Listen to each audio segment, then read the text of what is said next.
La parole est à Mme Cornelou. Merci Madame la Présidente, Monsieur le Ministre, mes chers collègues. Nous avons été nombreux, et je rejoins ce qui a été dit précédemment, concernant la dégradation inquiétante de la santé mentale des jeunes, avec une augmentation des passages aux urgences pour gestes suicidaires, idées suicidaires et troubles de l'humeur chez les enfants de 11 à 17 ans. Les enfants de 11 à 14 ans étant les plus impactés par ce phénomène.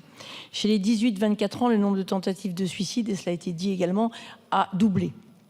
Aujourd'hui, c'est bien l'accompagnement psychologique des jeunes, notamment en milieu scolaire, qui constitue l'angle mort de nos politiques de santé publique.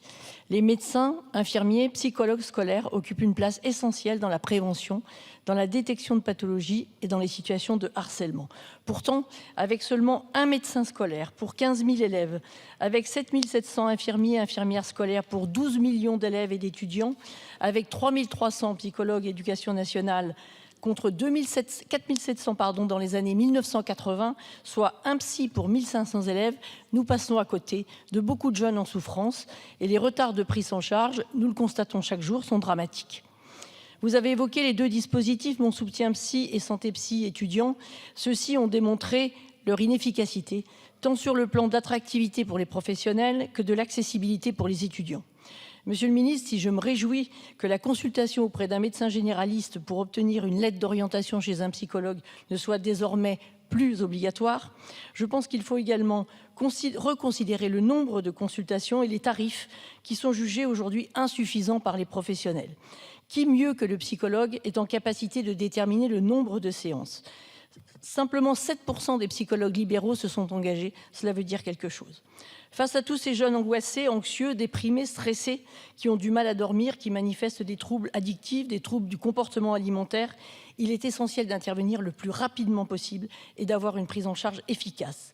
Le secteur de la psychiatrie est en grande difficulté dans notre pays. Dans mon département, la Saône-et-Loire, nous comptons moins de 5 psychiatres pour 100 000 habitants de moins de 16 ans. Les CMP, avec leur équipe pluridisciplinaire, font un travail remarquable, mais ils souffrent aussi du manque de psychiatres. Il est donc essentiel d'accélérer la délégation des tâches et le recrutement de psychiatres. Je vous remercie. Monsieur le ministre. Oui, merci Madame la Présidente. Mesdames et Messieurs les députés, chère Josiane Cornelou, le constat, je le partage, et la mauvaise répartition des spécialistes, elle est générale, elle est aussi en psychiatrie. Il y a encore des départements qui n'ont pas de pédopsychiatre, où l'accès même à un psychiatre est compliqué. On le sait, et on pourrait le dire malheureusement d'autres spécialités. Pour autant, vous avez commencé par le lien entre la médecine scolaire et la médecine de ville pour une prise en charge améliorée. Je vous renvoie, et ce n'est pas une manière de me défausser, aux assises de la santé de l'enfant et de la pédiatrie qui vont avoir lieu le 24 mai. Et je vous renvoie, dont un des volets sera la santé mentale des jeunes, des enfants. Je vous renvoie aussi au CNR santé mentale qui va avoir lieu le 12 juin. Ce sont des moments où on va porter un certain nombre de propositions et de moyens nouveaux pour accélérer la prise en charge et des dispositifs qui existent déjà.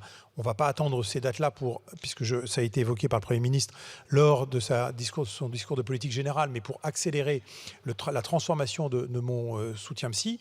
Et vous savez, le dispositif, effectivement, alors vous avez dit qu'il était totalement inopérant, il a quand même permis de prendre en charge 250 000 patients, il s'est quand même traduit par 1,3 million de consultations, donc il n'a pas marché de manière aussi efficace qu'on le souhaitait, mais enfin il n'est pas non plus inexistant.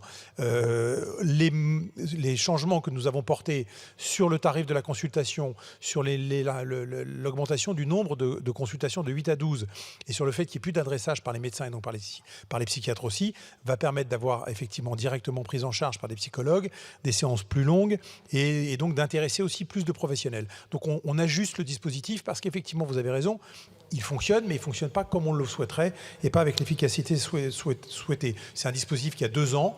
Reconnaissez qu'on n'attend pas 10 ans avant l'ajuster. Donc je pense que tout cela fait qu'il y a effectivement un réveil dans la prise en charge et dans l'efficacité des dispositifs proposés. Je vous remercie. La parole est à Monsieur Neuder. Madame la Présidente,